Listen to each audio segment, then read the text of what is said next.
কত মানুষ রোজার মাসে রোজা রাখে না, দিনের বেলায় খায়, অথচ কত 6 বছর 7 বছর বাচ্চা বাচ্চা ছেলে মেয়েগুলো রোজা রাখে। কদিন আগে শাবান মাসে রোজা হয়ে গেল, শবে বরাতের রোজা, হ্যাঁ শবে মেরাজের রোজা কিছুদিন আগে হয়ে গেল। আমার ছোট ছোট নাতিরা, পোতারা, নাতনিরা 6 বছর 7 বছর, তারা বলছে আমরা রোজা রাখবো। ভোরে বেলা উঠে কাঁদছে, আমরা রোজা রাখবো, আমরা রোজা রাখবো। চিন্তা করে 20-22 বছর 25 বছরের ছেলে যুবক রোজা রাখে না, রোজার মাসে রোজা দিনে দিনের বেলা খায়, আর অতটুকু বাচ্চা বাচ্চা ছেলে নাতিগুলো রোজা রাখছে। ওদের জানার কতটুকু? ওদের জান কি আমাদের মতো? ওদের জানটা কতটুকু? আর রোজার মাসে যত রকমের ব্যারাম সব মানুষের চাকায়, রোজার মাসে চাকায়। এমনি দিনে সব খাচ্ছে, সব করছে, আর রোজার মাসে এমনি বলে আমার শরীর খারাপ, ডাক্তার মানা করেছে রোজা রাখা যাবে না। আমি ওমর সিদ্দিকী, আমার গ্যাস্ট্রিক ডিউডেনাল আলসার, ডাক্তার মমিন, আব্দুল মমিন সাহেব, সার্জিক্যাল ডিপার্টমেন্টে বড় ডাক্তার, সার্জেন, আমাকে বলেছিলেন আপনার 9 ইঞ্চি লাড়ি কেটে ফেলে দিতে হবে,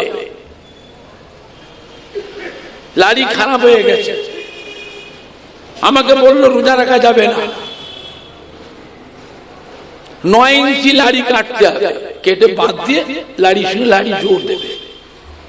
আমি ডাক্তার সাহেব আমি রোজা ছাড়বো না। ও বলছে রোজা রাখা যাবে না। আমি রোজা রাখবো, মরি তো রোজার মাঝে মরবো। কারণ আল্লাহ রসুলের 16 জন সাহাবার গ্যাস্ট্রিক অসুখ ছিল, 16 জন সাহাবা গ্যাস্ট্রিক অসুখ। আল্লাহ রসুলকে সাহাবায়ে কেরাম কাঁদতে খুঁজে পেটে যন্ত্রণা করছে, আল্লাহ রসুল রোজা রাখো, রোজা রাখো। আবার আমি পেটের যন্ত্রণা, গ্যাস্ট্রিক যন্ত্রণা হচ্ছে, আল্লাহ আবার রোজা রাখো। আবার বলছে হুজুর গ্যাস্ট্রিকের যন্ত্রণা হচ্ছে, আল্লাহ রসুল বলছে রোজা রাখো। রোজা রেখে রেখে 16 জন গ্যাস্ট্রিক অসুখ রোজাদার সাহাবারা ভালো হয়ে গেছিলেন। চিন্তা করেছেন? অনেক মহিলাদের পেটে বাচ্চা আসতে পারে, রোজা রাখা যাবে না, কেন বাচ্চা অসুখ হবে, বাচ্চা খারাপ হবে।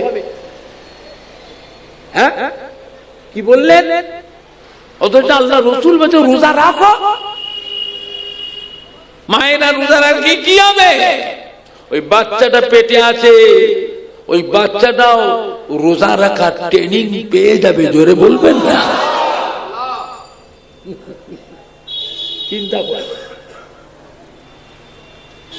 আমার ভাইজানরা, বাপজানেরা, যুবকেরা, ডাক্তারদের কথা সত্য হবে না আল্লাহ রসুলের কথাটা সত্য হবে? আল্লাহ রসুল যে কোনো কথা বলতেন নিজের থেকে বলতেন না, আল্লাহর হুকুম যেটা সেটা বলতেন।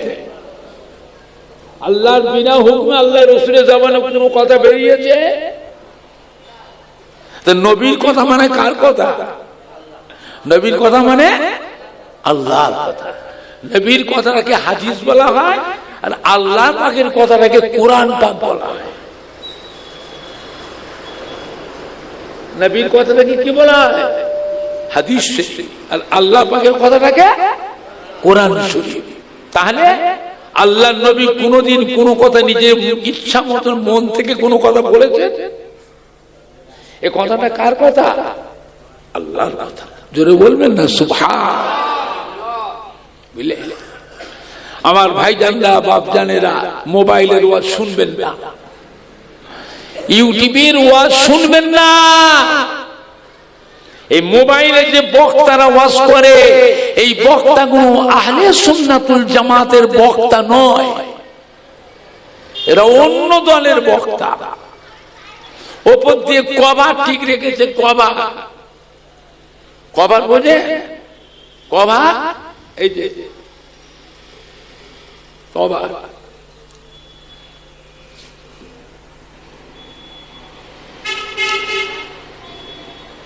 এরা কিন্তু আহলে সুন্নাতুল জামাতের মানুষ নয়।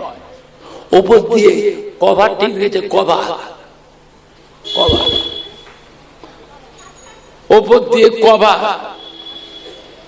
ওপর দিয়ে কভার, কভার ওপর দিয়ে কভার, রাস্তাঘাটে হাটে বাজারে ঘুরে সাত সকালে এই যে কি কি গো তসবি তসবি। কিন্তু আম মানুষ, অশিক্ষিত মানুষ, বাংলা পড়া ইংরেজি পড়া মানুষ, এরা কি জানে? এরা জানে যে এইভাবে তসবি পড়াটা হলো শিরকের গুনাহ। কিসের গুনাহ? শিরকের গুনাহ। এটা কেউ জানে না।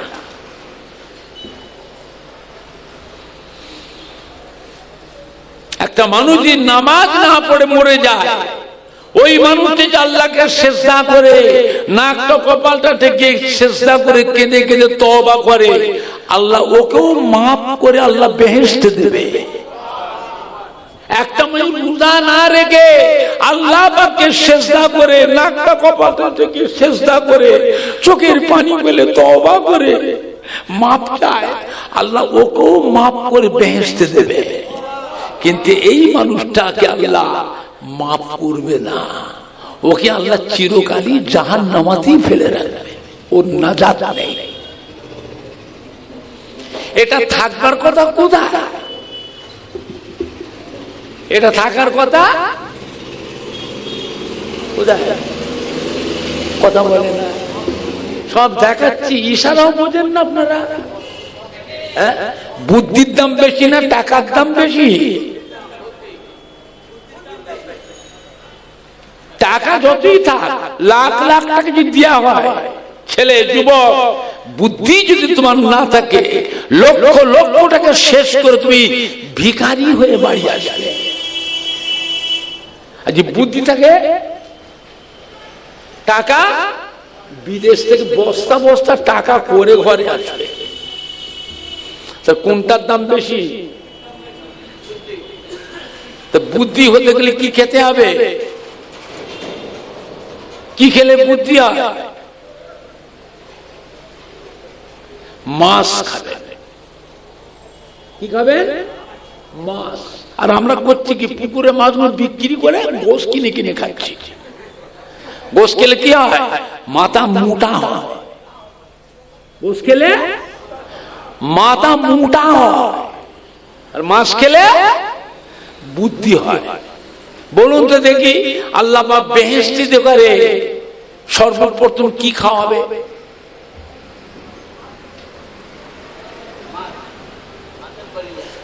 ওটা হাফেজ না মৌলী সাহেব? কি খাওয়াবে? কি বললো? মাছের কলিজা খাওয়াবে। সর্বপ্রথম বেহেশতে দিকে আল্লাহ মেহমানদারি করবে, মাছের কলিজা খাওয়াবে। তো মাছটা কত বড়? মাছগুলো কত বড় চিন্তা করেছেন? একজন দুজনকে খাওয়াবে, কোটি কোটি কোটি কোটি বেহেশতে দিকে আল্লাহ মাছের কলিজা খাওয়াবেন। জোরে বলবেন না? আর আমার মাছের কলিজাগুলো ফেলে দিই, খাই না, ফেলে দিই।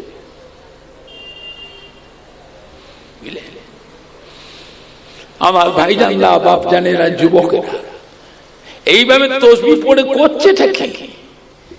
এদের বাপ দাদা পূর্বপুরুষ আল্লাহর ওলিদের মহব্বতের মানুষ, এদের অন্তর থেকে আল্লাহর ওলিদের মহব্বত গুলো নষ্ট করে দিয়ে এর উপরে মহব্বতের আকর্ষণ বাড়াচ্ছে। দেখছিস কত বড় আমলি মানুষ, ও সব সময় আমলে আছে। কিন্তু এটা কেউ জানে না যে এইভাবে তসবিহ পড়াটা হলো শিরকের গুনাহ।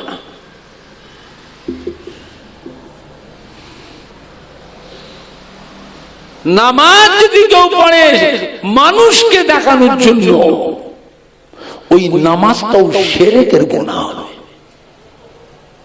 কিসের গুনাহ? নামাজ পড়ছে, কাকে সিজদা করছে? কথা বলে না?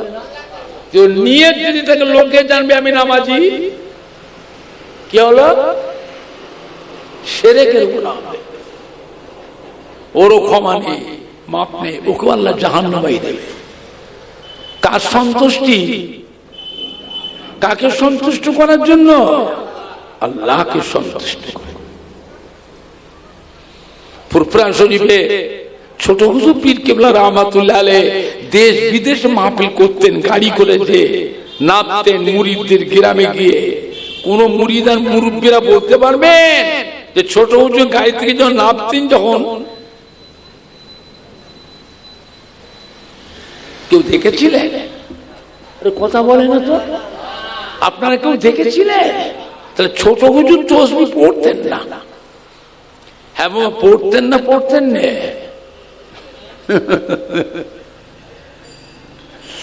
বাপজান, ছোট হুজুর কেবলার দোয়া ছিল কবুল। থাকতেন ছদ্মবেশে একটা ফতুয়া আর ফাড়া লুঙ্গি পরে ঘুরতেন। ওরে বাপে বাপ, যাকে দোয়া করতেন, ছেলেই বলো মুরিদ বলো, তারা জীবন আল্লাহ করে সুখী সুখী। যে কোনো গ্রামে যেতে চোখের পানি ফেলে কেঁদে কেঁদে দোয়া করে আসতেন। আমরা চোখে দেখতাম হুজুর গেলে, গাড়িতে বসেও দেখতাম, গাড়িতে বসেও কাঁদছে মুরিদদের জন্য। মুরিদদের জন্য গাড়িতে বসেও কাঁদছে। গোটা গ্রামবাসীর আল্লাহ করে সুখী। দাদা পীর কেবলার একটা গোলাপ ফুল গাছে আল্লাহ 5টা ফুল দিয়েছিলেন। কটা ফুল? 5টা ফুল। এক একটা ফুলে আল্লাহ এক এক রকমের খুশবু দিয়েছিলেন। যেটা কি ধরবে তার কাছ থেকে আপনি নিয়ামত পাবেন। জোরে বলবেন না?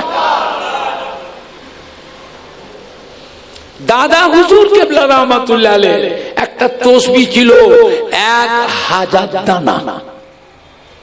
কত দানা? 1000 দানা মানে বোঝেন একটা ধামা, একটা ধামা। দাদা হুজুর কেবলা ঈশান নামাজের আগে খাওয়া দাওয়া করতেন, খাওয়া দাওয়া করে ঈশান নামাজ পড়তেন। ঈশান নামাজ আর কথা বলতেন না, দোয়া দরুদ পড়ে ওই 1000 দানা তসবিহটা নিয়ে দাদা হুজুর বসতেন। দাদা হুজুরের ইবাদতের জায়গা কোনটা? এতবার ফুরফুরা শরীফে যান, মনে রাখতে পারেন না? দাদা হুজুর গেলে মাজারে ঢুকতে যে ডান দিকে যে ঘরটা আছে, দায়রা শরীফ, কি নাম? দায়রা শরীফ। দাদা হুজুরের গেটে ঢুকতে ডান দিকে চেয়ে দেখবেন, এইটা হলো দাদা হুজুরের ইবাদতের ঘর। ঈশান নামাজ পড়ে তসবিহটা নিয়ে বসতে, এই তসবিহ পড়তে পড়তে মসজিদে ফজরের আযান হয়ে যেত। বলেন দাদা পীরের সেই তসবিহটা কি হলো? এই তসবিহটা দাদা হুজুর কাকে দিয়েছিলেন? ইন্তেকালের আগে দাদা হুজুর কিবলা কলিজার টুকরা 5 হুজুর কিবলার মধ্যে একটা হুজুর ছিলেন মাদারজাত আল্লাহর ওলি, মায়ের পেট থেকে আল্লাহর ওলি হয়ে দুনিয়ায় এসেছিলেন। এটা কোন হুজুর? কি বলল? শুনতে পান না আপনারা? কি বলল? আমি কি শিখিয়ে দিলাম? কোন হুজুর? হযরত নোয়া হুজুর পীর কেবলাকে দিয়েছিলেন। উনি কোন মুরিদের বাড়ি যেতেন না, কোন জালসা মাহফিলে যেতেন না। দাদা হুজুর ইন্তেকাল আগে ওই তসবিহটা নোয়া হুজুর কেবলাকে দিয়েছিলেন। নোয়া হুজুর কেবলা নাম কি? হযরত নাজমুস সাআদাত সিদ্দিকী। দাদা হুজুর কেবলার নিয়মে ঈশান নামাজের আগে খাওয়া দাওয়া করতেন। খাওয়া দাওয়া করে কারোর সাথে কথা বলতেন না, দোয়া দরুদ পড়ে ওই দাদা হুজুরের 1000 দানা তসবিহটা নিয়ে বসতেন। নোয়া হুজুর কেবলার ঘরে একটা স্পেশাল একটা ঘর আছে, যারা মহিলা অনেক যায় ভেতরে, ওরা জানবে। অনেক মেয়ে ছেড়ে যায় তো তারা নগদ ঘরে বসে তসবিহ পড়ছে। এই তসবিহ পড়তে পড়তে মসজিদে ফজরের আযান হয়ে যেত। ফজরের নামাজের পর হযরত নোয়া হুজুর পীর কেবলা রাহমাতুল্লাহ আলাইহি দুটো হাত তুলে চোখের পানি ফেলে কেঁদে কেঁদে দোয়া করতেন। মদিনা রওজা মোবারক থেকে আল্লাহ রাসূল এসে নোয়া হুজুর পীর কেবলা পাশে দাঁড়িয়ে মুনাজাতে শামিল হতেন। জোরে বলুন, জোরে হবে না? আল্লাহ নবী ডাক দিতেন, ও বাবা নাজমুস সাদাত মুনাজাত শেষ করেন, বাবা মুনাজাত শেষ করেন, আপনার দোয়া আল্লাহ পাকের দরবারে কবুল হয়ে গিয়েছে। ও বাবা নাজমুস সাদাত আপনার দোয়াকে আল্লাহ কবুল করে নিয়ে আমার গুনাহগার উম্মতির জীবনের গুনাহকে আল্লাহ maaf করে, কবরের আযাবকে maaf করে, কবরগুলো আল্লাহ পাক দয়াময় দয়া করে মেহেরবানি করে নূরুন আলা নূর করে দিয়েছে। ও বাবা নাজমুস সাদাত, আমি রাসূলুল্লাহ সাল্লাল্লাহু আলাইহি ওয়াসাল্লাম আপনার মতন উম্মতকে ভালোবাসি। কোন মুরিদান আসলো না আসলো, কোন মুরিদান ভালোবাসলো না বাসলো, হুজুর কিলা বয়ে গেল। পাগল কোথাকার, হাজরিমি করার জায়গা খুঁজে পাও, খালি মুরিদ সেজেছে, মানতে শেখো। কে মানলো না মানলো, কে আসলো না আসলো, হুজুরে বয়ে গেল। যাকে আল্লাহ আল্লাহ রসুল ভালোবাসেন তার থেকে বড় ভাগ্যবান আর কেউ হতে পারে? আপনি জানেন আল্লাহ রসুল নিজে মদিনার মসজিদে নববী শরীফের মিম্বরে দাঁড়িয়ে ডেকেছিলেন কাকে? হযরত ওমর ফারুক রাদিয়াল্লাহু আনহু আর হযরত আলী রাদিয়াল্লাহু আনহু ডেকে এদিকে আসেন বাবা, কাছে ডেকে নিয়ে আল্লাহ নবীর মুবারক পাগড়িটাকে খুলে দিয়ে ধরো বাবা।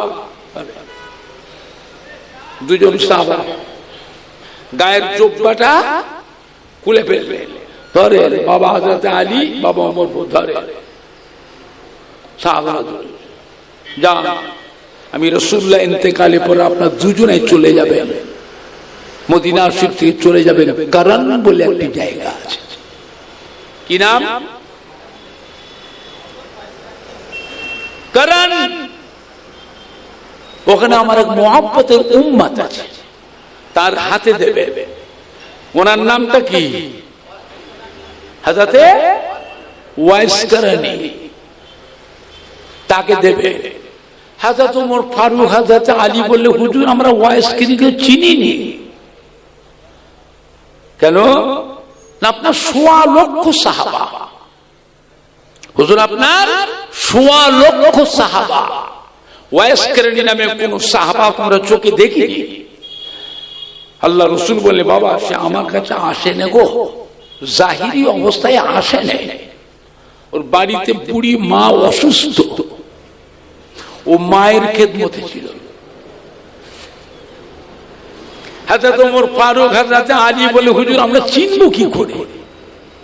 আল্লাহ রাসূল বলে দিলেন, বাবা তার গায়ে কুষ্ঠ রোগের দাগ আছে। কিসের দাগ? কুষ্ঠ রোগের দাগ। ১ তারিখে কুষ্ঠ রোগের যন্ত্রণায় কান্নাকাটি পড়ে গেল। আল্লাহ পাক আমাকে জানিয়েছিলেন, আমি রাসূলুল্লাহ সাল্লাল্লাহু আলাইহি ওয়াসাল্লাম আমার ওয়াইস কারণীর জন্য দোয়া করেছিলাম, আল্লাহ আমার ওয়াইস কারণীর কুষ্ঠ রোগটাকে ভালো করে দেন, দাগটাকে মুছে দেন, হাতের রোগটা ভালো করে দেন, দাগ যেন হাতে থাকে, যে দেখবেন হাতে দাগ আছে। আমি রাসূলুল্লাহ আমার সালাম বলবেন, ওয়াইস কারণীকে বলবেন আল্লাহ রাসূল ইন্তেকাল হয়ে গেছেন, আল্লাহ রাসূলের গায়ের জুব্বা পাগড়িটা আপনাকে দিয়েছে, আমার ওয়াইস কারণে যেন আজ থেকে আমার জুব্বাটা পরিধান করে আমার পাগড়িটা মাথায় বেঁধে আমার ওয়াইস কারণে যেন আমার গুনাহগার উম্মত উম্মতির জন্য আল্লাহ পাকের দরবারে দোয়া করে। আমার ওয়াইস কারণে দোয়া আল্লাহ পাকের দরবারে কবুল হয়ে যায়। চিন্তা করেছেন?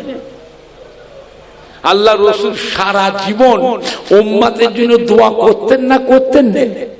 একটু হানা কথা বলে। কাদের জন্য? আলেম মাওলানাদের জন্য কাঁদতেন। নবী কাঁদতেন না কাঁদতেন? কাদের জন্য?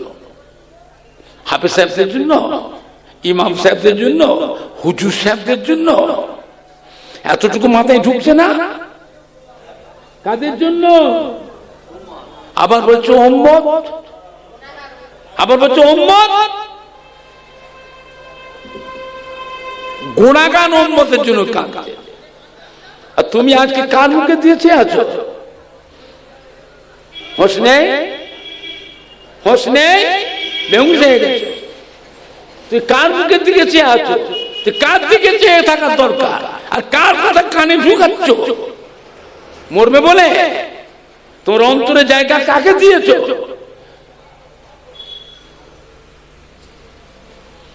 খুব সাবধান। নবী হচ্ছেন আমাদের ঈমানের সম্পদ। নবী আমাদের কি সম্পদ?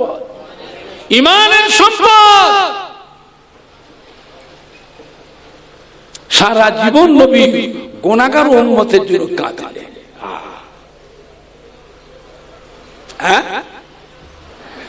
আল্লাহ আর কি বলেছিলেন? বাবা ওমর ফারুক, বাবা হযরতে আলী, আপনারাও দুজনা ওনার কাছে দোয়া নেবে, দোয়া নেবে। এটা আবার কেমন কথা হলো? হযরতে আলী, হযরতে ওমর ফারুক হলেন আশারায়ে মুবাশশিরা। আশারায়ে মুবাশশিরা বোঝে? আল্লাহ রাব্বুল আলামিন 10 জন পুরুষ 10 জন মহিলাকে আল্লাহ দুনিয়াতে বেহেশতের সার্টিফিকেট দিয়ে দিয়েছিলেন। তাই বলে সব উম্মতকে কি বেহেশতের সার্টিফিকেট আল্লাহ দিয়েছে? কজনকে দিয়েছিলেন? 10 জন পুরুষ আর 10 জন মহিলা। হযরত ওমর ফারুক হলেন বেহেশতের সার্টিফিকেট প্রাপ্ত 2 নম্বর সাহাবা। আর হযরত আলী বেহেশতের সার্টিফিকেট প্রাপ্ত 4 নম্বর সাহাবা। আল্লাহ রাসূল বলছেন হযরত ওয়াইস করনে গেছে আপনার দোয়া নেবে। ওয়াইস করনে কি সাহাবা না, কি তাবেঈন। হযরত ওয়াইস করনে তাবেঈন। আল্লাহ রাসূল বেহেশতের সার্টিফিকেট প্রাপ্ত সাহাবাদের বলছেন আপনারাও দুজনাও দোয়া নেবে। আমি আপনি কোথায়? চিন্তা করেছেন? আমার ভাইজানরা, বাপজানেরা, যুবকেরা, দোয়া দরকার আছে না না? দোয়া দরকার আছে না না? মোবাইলের ওয়াজ শুনবেন না। বিশ্বনবী দিবস করা বেদাত, ঈদে মিলাদুন নবী করা বেদাত, ফাতিহা আযম দুআ জাহাম করা বেদাত, শবে বারাতের নামাজে রোজা নাই, শবে মেরাজের নামাজে রোজা নাই, লাইলাতুল আশুরা মুহররম মাসের নামাজে রোজা নাই, আখিরি 4 সোমবার নামাজে রোজা নাই, আজানে মুনাজাত নাই, নামাজেও মুনাজাত নাই, জানাজার নামাজে দোয়া নাই, মুনাজাত নাই। কবর জিয়ারত করলে কবর পূজো, মাজার ত্যাগ মাজার পূজো, মাজার পূজো, পীরেদের মাজার ত্যাগ পীর পূজো, পীর পূজো, পীর পূজো। হ্যাঁ বাবা, আমরা ফুরফুরা সুবে দাদা পীরে মাজার যাই, জিয়ারত করি না, পুজো করি। এ কথা বলে না তো? মাজার জিয়ারত করা হয় না, পুজো করা হয়। আজমির শরীফে খাজা বাবার মাজার জিয়ারত করি না, আমরা মাজার পুজো করি। এরা কি বলছে?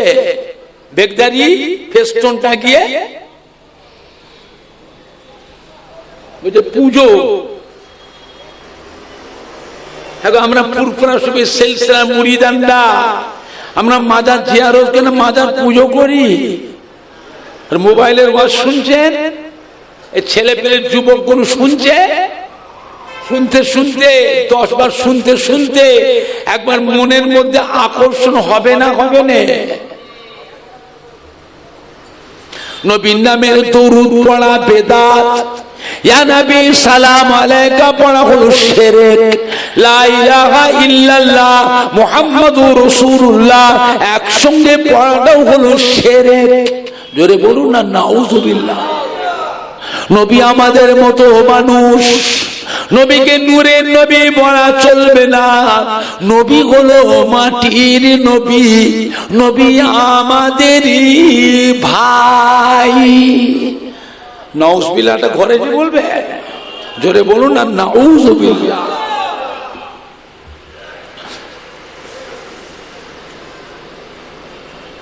তারাবির নামাজ 8 রাকাত, বেতেরের নামাজ 1 রাকাত। বাপদাদা 14 পুরুষ বেতেরের নামাজ পড়েছিলেন 3 রাকাত। বেতেরের নামাজ ক রাকাত? আর এখন মোবাইলে প্রচার হচ্ছে ক রাকাত? এই যুবক কোনো কথার উত্তর নেই কেন? মোবাইল করে দেখি নোংরা নোংরা ছায়াছবি কোন দেখো।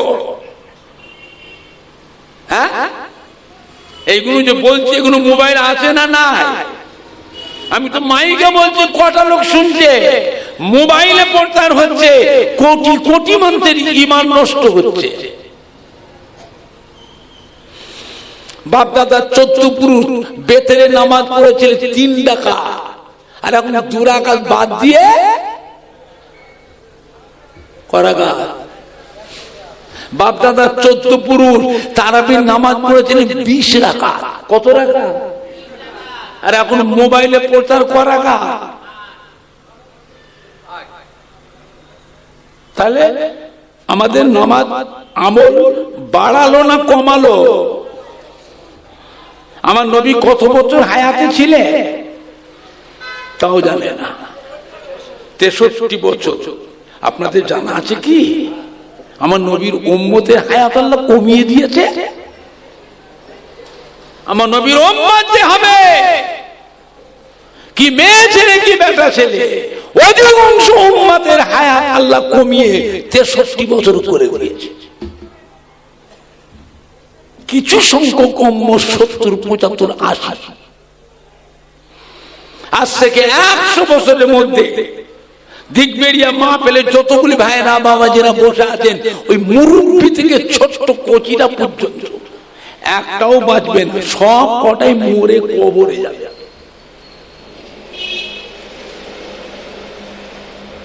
ওই ছোট্ট কচিটা সেটাও বাঁচবে না, ওটাও মরে যাবে, সব কবরে।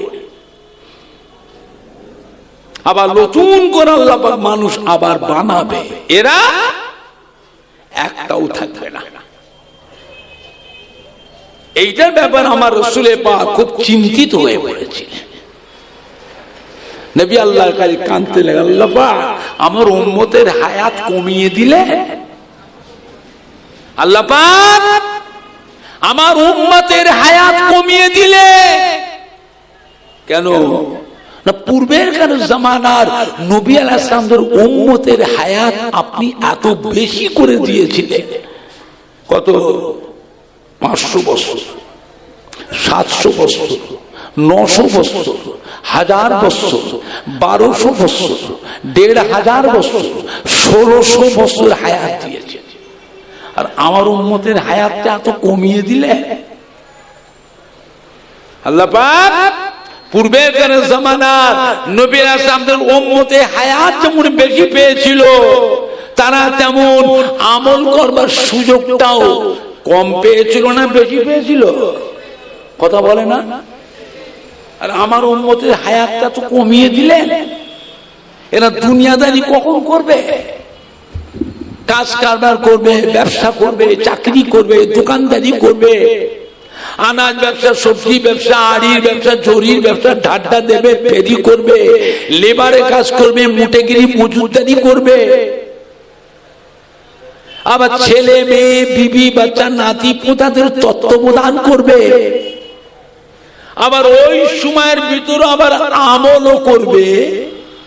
আমল করা লাগবে না? লাগবে না? কিন্তু আমল করার সুযোগই তো পাচ্ছে না। এত কিছু দায়িত্ব, পেটে খিদে থাকলে নামাজ ভাল লাগবে? তাও বলে না। পেটে খিদে থাকলে নামাজ ভাল লাগবে তো? নাতি পোতাগুলো নামাজ ভাল লাগবে? কথা বলে। খেতে বসেছে, কোন আত্মীয় বাড়ি খাওয়ার ইন্তজাম হয়েছে, ভালো ভালো আইটেমের তরকারি, ইলিশ মাছ, ভেটকি মাছ, পার্শে মাছ, ভাগন মাছ, ট্যাংরা মাছ, খাসির গোশ, মুরগির গোশ, গরুর গোশ, কিমা, রেজালা, মশালা, মুরগি ফাঁকড়া, দই, মিষ্টি, আপেল, সন্দেশ, কত রকমের ঠান্ডা পানি, জিরে পানি, সব সেজেছে। খেতে পড়েছে, দস্তখান দিয়ে হাত দিয়েছেন, খাবে।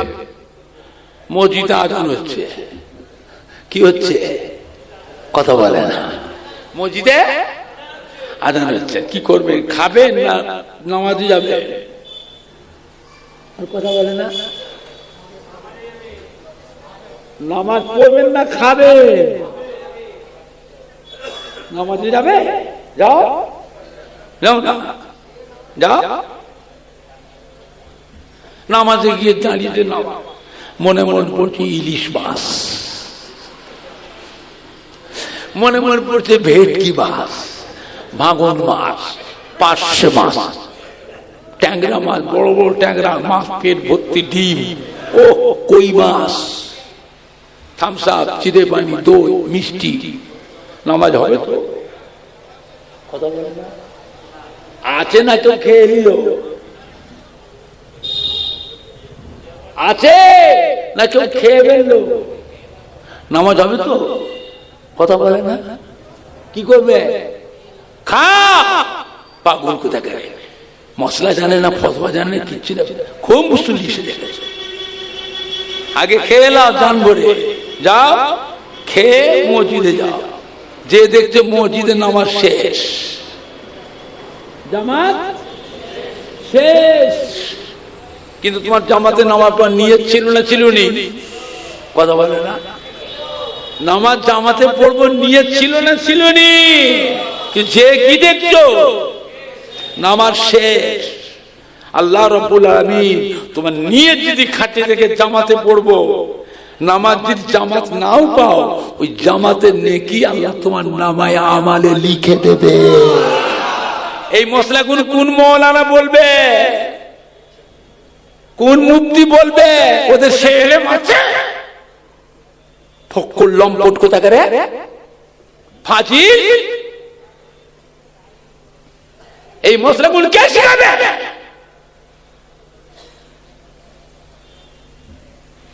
ও জানে? ও বলবে? ওর সে এলেম আছে? নামাজে দিয়ে পিসাব পেয়ে গেছে, বলেছে নামাজে দাঁড়িয়ে পিসাব, পায়খানা করেছে, পেট কুড় কুড় কুড় কুড় করছে, টিপে গেছে, টিপে গেছে, টিপে গেছে। নামাজ হবে তো? কি করবে? নামাজ ছেড়ে দাও, যাও পিসাব করে এসো, পায়খানা হাজর সেরে এসো, সেরে উঁচু করে এসো। এটা দিয়েছি জামাত শেষ, জামাত শেষ। কি হবে? পড়ে নাও। একলা পড়লো যে নিয়েছি ঠিক থেকে জামাতে পড়বো, ওই জামাতের নেকি আল্লাহ তোমার নামায় আমালে লিখে দেবে। জোরে বলবেন না? আর একটু জোরে বলা যাবে না? নামাজে দিয়ে যে ছোট্ট কচিটা, নাতিটা, পোতাটা ওই পানিতে নেমে যাচ্ছে, পুকুরে কি আগুন চলে যায়, আগুন। নামাজ কি করবে? নামাজ ছেড়ে দাও, এটা আল্লাহর হুকুম। কি? নামাজ ছেড়ে দাও, বাঁচাও ওই বাচ্চাটাকে, বাঁচাও। বাচ্চাটাকে বাঁচা, তাড়াতাড়ি যাও, নামাজ ছেড়ে দাও। কথা বুঝতে পারছেন না? কথা বুঝতে পারছেন না? আমার কথা কোন শুনতে আপনাদের খারাপ লাগছে?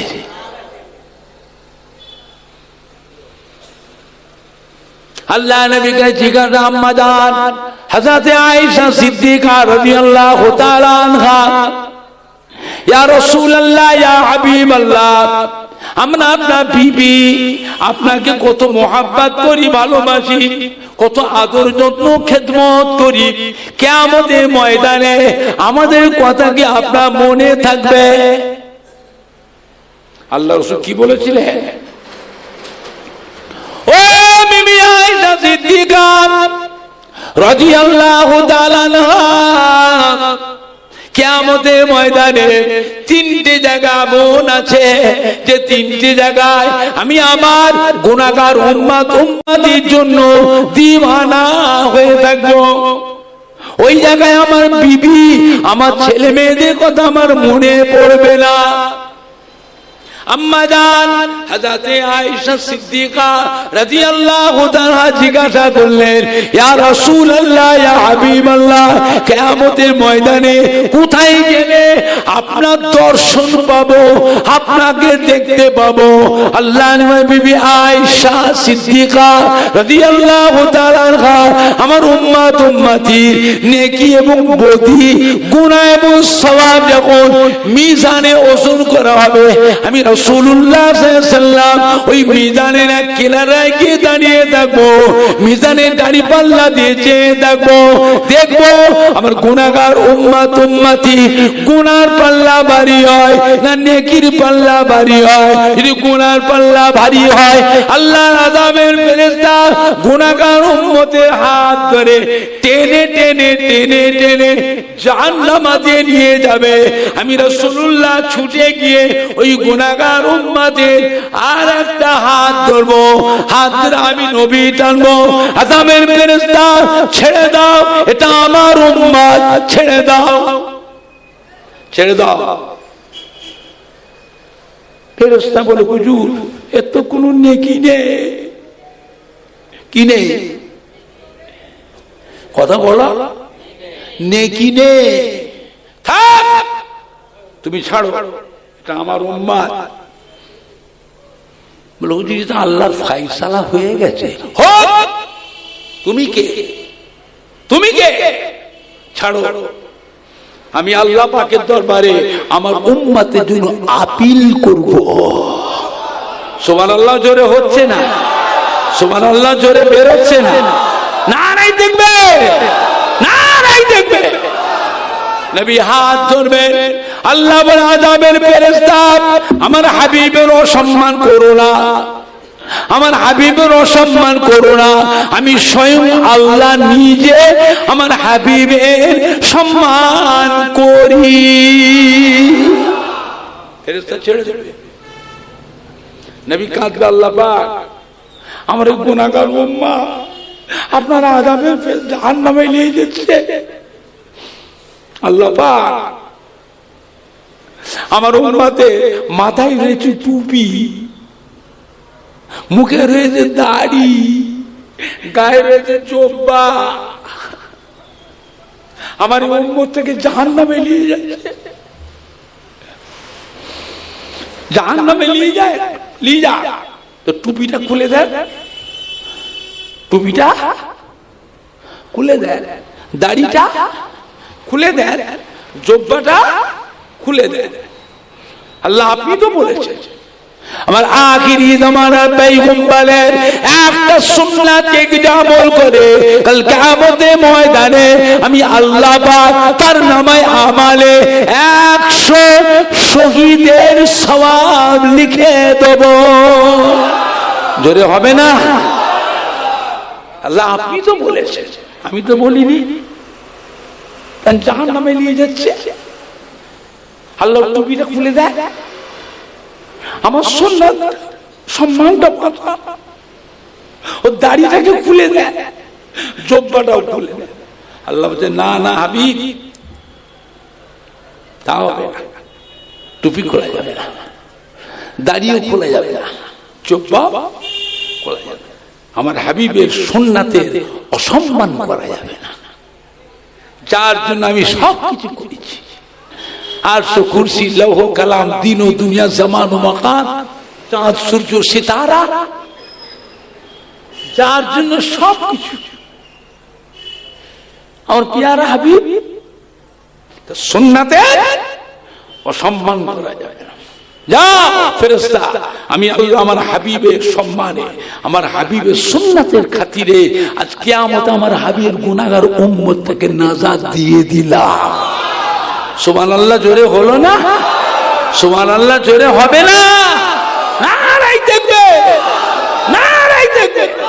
দিগবেড়িয়া গ্রামবাসী গো, সম্মান SK Multimedia 1319 চ্যানেলটি সাবস্ক্রাইব করুন।